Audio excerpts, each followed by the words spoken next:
Today I'm going to show you how to use Mr. Clean to clean a countertop. You see I have a countertop which is really dirty. You can see that there's stains on here. It looks like some kale juice, looks like some spaghetti sauce and crumbs all over it.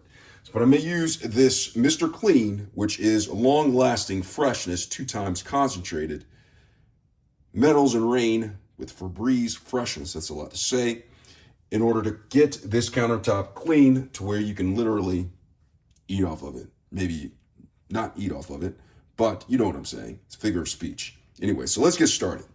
So to use this, it says on the back that you should mix 1/8 cup per gallon of water.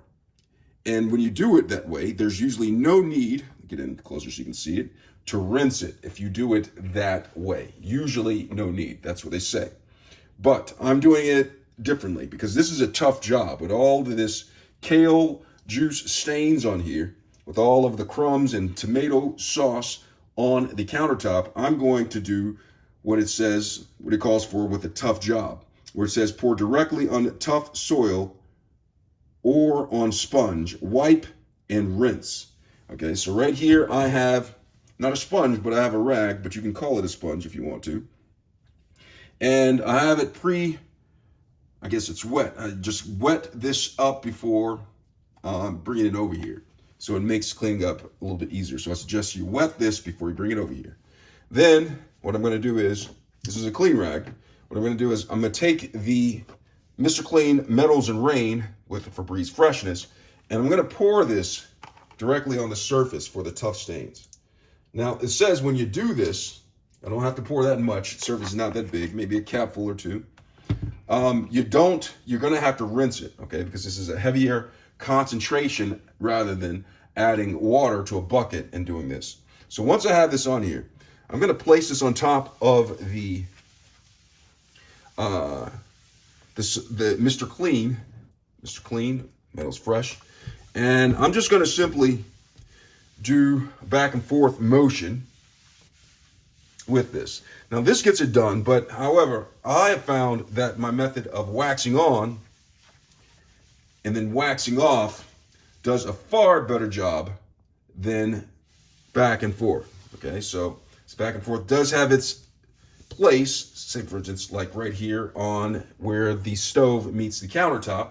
However, I'm only using this on that part right there to get the crumbs from that part of the countertop.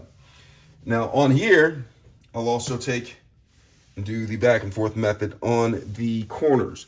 But to get the ground in dirt that is on the countertop, I'm gonna go ahead and I'm going to do the wax on, wax off method.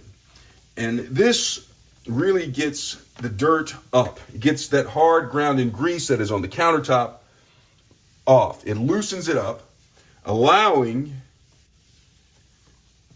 the surface to become clean.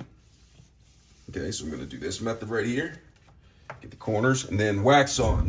So now that I've scrubbed this using the Mr. Clean, it's time to rinse it because it is a little bit more concentrated when you're pouring it directly on to the surface. So what I'm gonna do is I'm gonna go ahead and rinse this and go ahead with a clean cloth after I rinse this and get up the residue that's coming from the Mr. Clean. Let me go ahead and rinse this really quickly. So I've rinsed the cloth out. Now it's time for me to get up the residual from off of the countertop.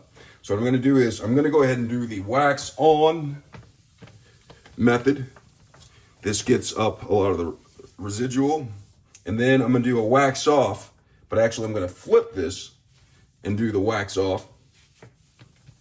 See that? Flip that, and look at that. You have a clean countertop. And that is how you clean a countertop using Mr. Clean. I hope this video has been helpful. Thanks a lot for watching.